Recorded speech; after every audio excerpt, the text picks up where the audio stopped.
Bienvenidos al resumen de noticias en español de ILTV. Mi nombre es Ronit Nates y estos son los principales titulares de esta semana desde Israel.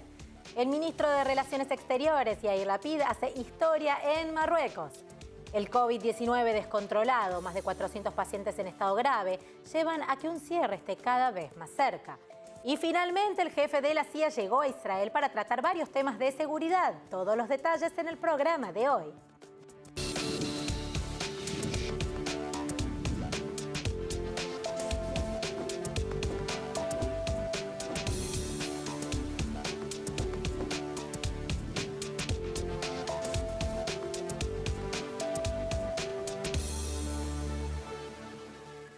El ministro de Asuntos Exteriores israelí, Yair Lapid, se encuentra en Marruecos en una visita histórica. La primera desde que restableció los lazos con la nación amiga. El ministro de Relaciones Exteriores de Israel y primer ministro suplente Yair Lapid aterrizó en Rabat, Marruecos, para una serie de reuniones de alto nivel frente a su homólogo Nasser Bourita y varios otros funcionarios.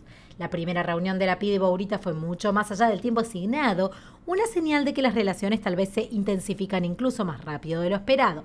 Luego de dar la bienvenida a los lazos, Bourita agregó que los orígenes hebreos están profundamente arraigados en la identidad de Marruecos y que espera que la paz en la región también se extienda a los palestinos. Lapid, por su parte, se centró únicamente en las relaciones renovadas, comparando el movimiento con la buena crianza y citando el Corán sobre la paz y terminando con que las únicas guerras que tienen algún significado son las que son contra la pobreza, la ignorancia, las pandemias y la enfermedad.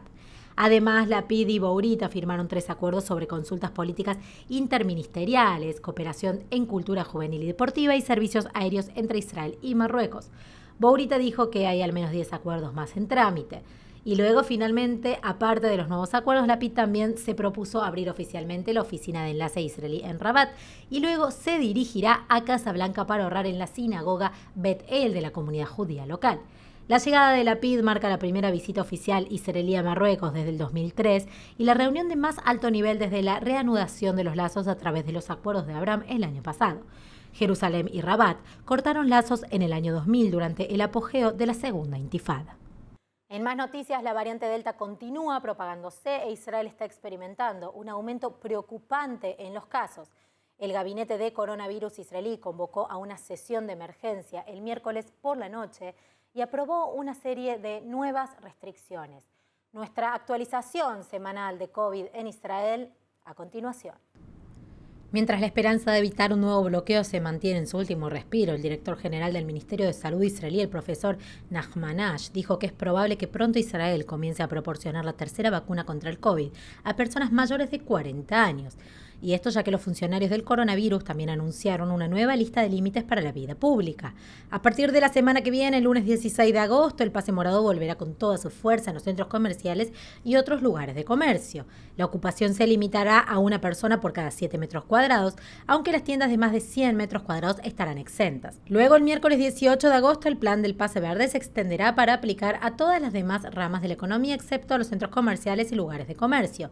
Y en cuanto a pagos para las edades de 3 a 12, las pruebas serán financiadas por el Estado sin restricciones. Para 12 años o más, las personas que no estén vacunadas por elección financiarán las pruebas de forma privada y las edades de 0 a 3 años están exentas.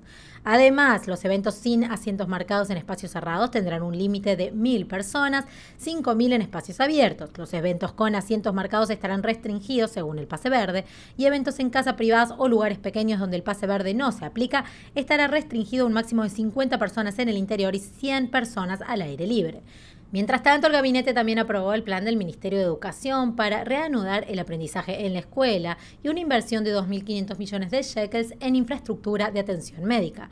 Aunque no sin problemas. Nuevos informes dicen que el Ministerio de Educación ahora se niega a proporcionar sus pruebas serológicas durante las horas de estudio o sin la supervisión de los padres. Movimientos que harían que la implementación del esquema educativo fuera mucho más complicada y engorrosa. Igualmente, mientras que los hospitales están entusiasmados con la infusión de efectivo, muchos expresan escepticismo sobre cuán realista es realmente el plan. Por un lado, el plan incluye la concentración de unos 2.000 nuevos médicos, enfermeras, personal hospitalario y paramédicos. Pero los expertos argumentan que se necesita tiempo para reclutar y capacitar a estas personas, lo que significa que su contribución estará lejos de ser la solución milagrosa para la pandemia que el gobierno afirma que es. Bien, y mientras tanto, el primer ministro Naftali Bennett anunció su elección para el nuevo embajador de Israel en los Estados Unidos, y su elección es nada más y nada menos que el hermano del presidente Mijael Herzog. Mijael Herzog no es ajeno al gobierno, es el hijo del sexto presidente de Israel, Jaime Herzog, y hermano del actual presidente israelí Isaac Herzog. Y por derecho propio, el hombre de 69 años también es muy respetado en la CFDI después de servir durante unas 4 décadas en puestos de alto nivel, incluido el jefe de la Dirección de Planificación Estratégica y tanto el secretario militar como el jefe de personal de 4 ministros diferentes de defensa.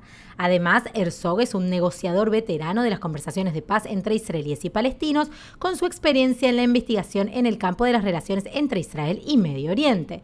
Y su currículum sigue impresionando con sus lazos experimentados entre Estados Unidos e Israel y sus conexiones actuales con altos miembros de la administración de Biden. Así que es confirmado, se desempeñará como embajador durante los mandatos de Bennett y del primer ministro suplente Yair Lapid. En otras noticias, mientras aumentan las tensiones entre Israel e Irán, el director de la CIA, William Joseph Ardeh, aterrizó en Tel Aviv para una visita de 3 días. El viaje incluye reuniones con varios funcionarios políticos y militares israelíes. El primer ministro israelí, Naftali Bennett, se reunió el miércoles por la mañana con el director de la CIA, William Burns, junto con el jefe designado del Consejo de Seguridad Nacional, el doctor Eyal Ulata, y el jefe del Mossad, Barnea, para hablar de Irán. Esto sucedió después del lanzamiento de misiles la semana pasada desde el Líbano a Israel por parte de Hezbollah, que provocó comentarios tanto del presidente israelí Herzog como del ministro de Defensa Gantz.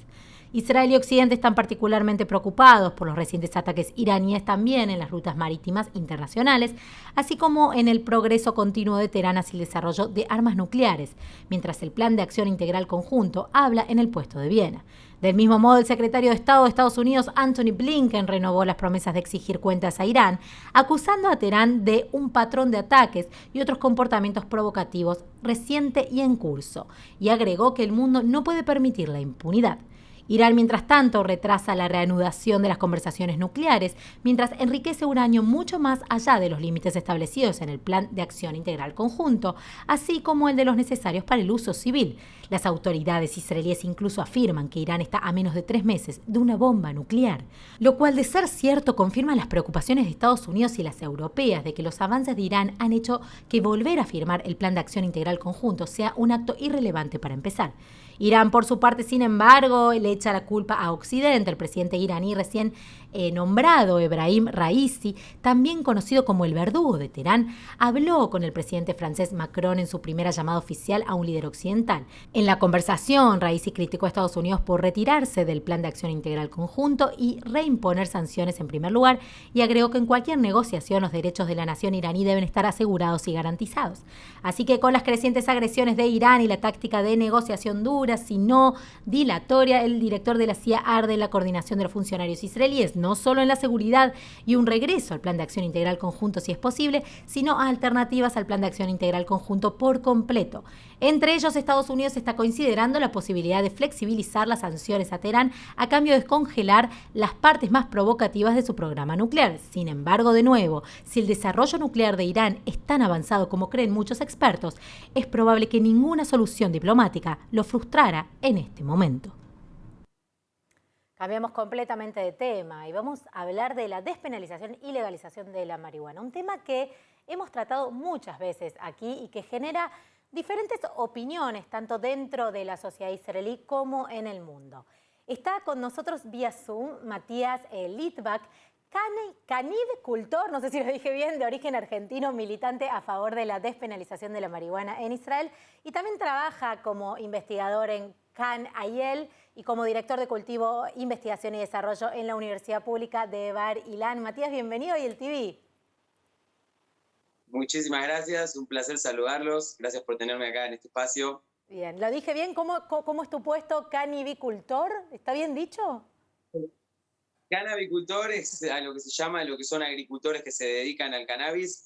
Yo soy director de cultivo, investigación y desarrollo cannabicultor es algo más de, digamos, de la movida del cannabis. Es referente a, en vez de agricultor, cannabicultor. Bien, y contame, Mati, ¿por qué decidiste dejar Argentina y venir a vivir a Israel?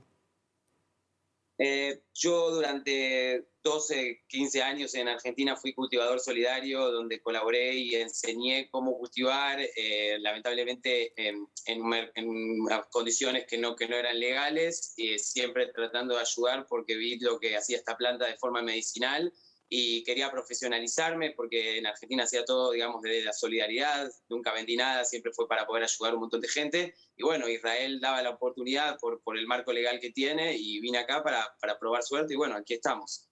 Bien, ¿y de qué forma ayudás a la gente con esto? Bueno, cuando estaba en Argentina regalaba aceite a gente que estaba realmente desesperada, con patologías muy, muy severas que no les permitían tener una buena calidad de vida y como veía que era imposible producir porque encima tenía siempre el riesgo de ir preso porque no, como decía antes, era un criminal para Argentina, yo los ayudaba a que ellos puedan cultivar su propia medicina, hacer su propio aceite, así que siempre fue con educación, trabajando con muchos médicos también que siempre apoyaron el cannabis y bueno, hoy en día Argentina ya se puede cultivar de forma legal y de hecho se estaba hablando de un proyecto de ley para la legalización y venta en Argentina, digamos, directamente en las farmacias. Bien, y acá en Israel, ¿cómo es la situación? ¿Qué es lo que se puede hacer y qué es lo que no se puede hacer en torno al cannabis en Israel? Bueno, Israel es uno de los primeros países del mundo que lo permitió medicinalmente con una aprobación, con una licencia especial otorgada por el Ministerio de Salud.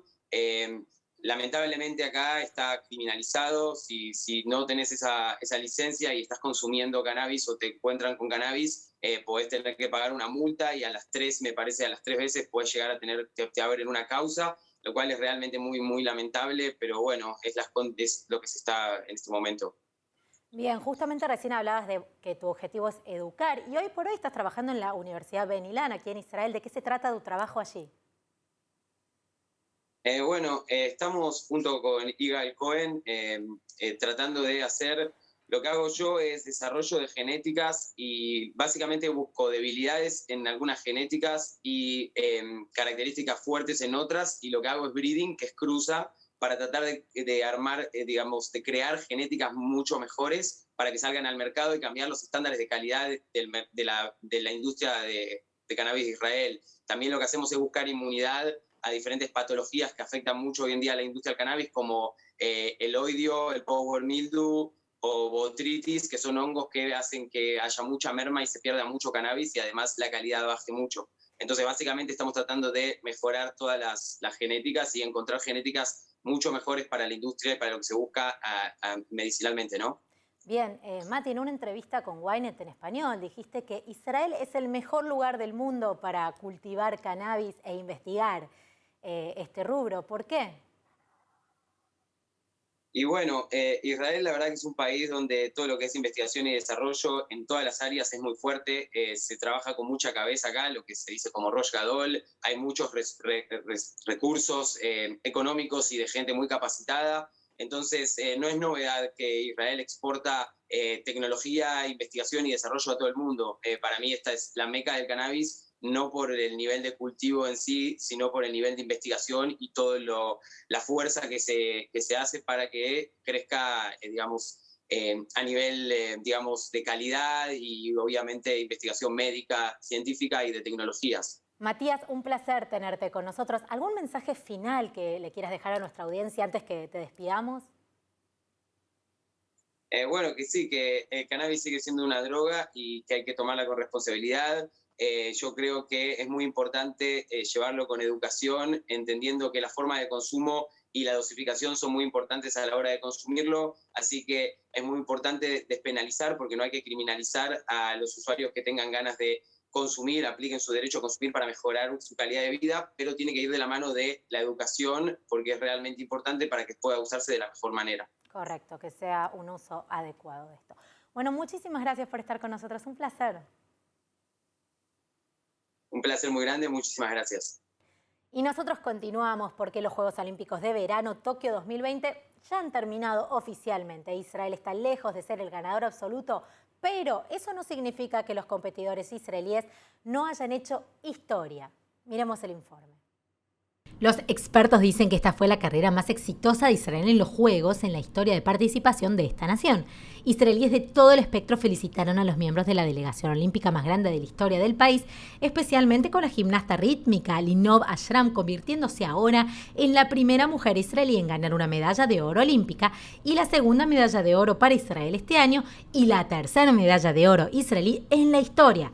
Los otros dos vencedores incluyen al gimnasta Artem Dolgopiat, que se llevó el oro hace unos días, y al surfista de windsurf Gal Friedman, que ganó en Atenas 2004. Mientras tanto, aparte del bronce del equipo mixto de judo, Abhishek Sember es famosa por recoger otro bronce para taekwondo en la categoría femenina de 49 kilogramos. Sember se convirtió en la medallista olímpica israelí más joven, la primera israelí en ganar una medalla en taekwondo olímpico y la tercera medallista olímpica israelí. Y ahora, por fin, algunas menciones más de honor con el fin de los Juegos. Marut Teferi terminó en el puesto número 13 en la maratón olímpica masculina, pero estableció un nuevo récord israelí para la competencia, terminando en 2 horas 13 minutos y 2 segundos. Y luego en la maratón femenina, la corredora israelí Irona Hamtei Salpeter cayó en tercer lugar en el tramo final de la carrera debido al dolor de estómago y al calor extremo. De hecho, más de una docena de corredores no pudieron terminar debido solo al calor. Pero Salpeter al menos regresó para terminar la carrera, a pesar de terminar en el puesto 66 de 88 corredores. Así que felicitaciones a todos los atletas, gracias por regalarnos tantas alegrías en los últimos días y nos vemos en los Juegos Olímpicos de Invierno el próximo año. Hemos llegado al final del programa. Muchas gracias por acompañarnos. Ya saben que si quieren recibir más noticias en español y en inglés, pueden ingresar a nuestra página web ayeltv.tv o ingresar a nuestras redes sociales, Facebook, Twitter e Instagram, para mantenerse actualizado acerca de todo lo que sucede en Israel y Medio Oriente. Mi nombre es Ronit Nates y nos vemos la semana que viene.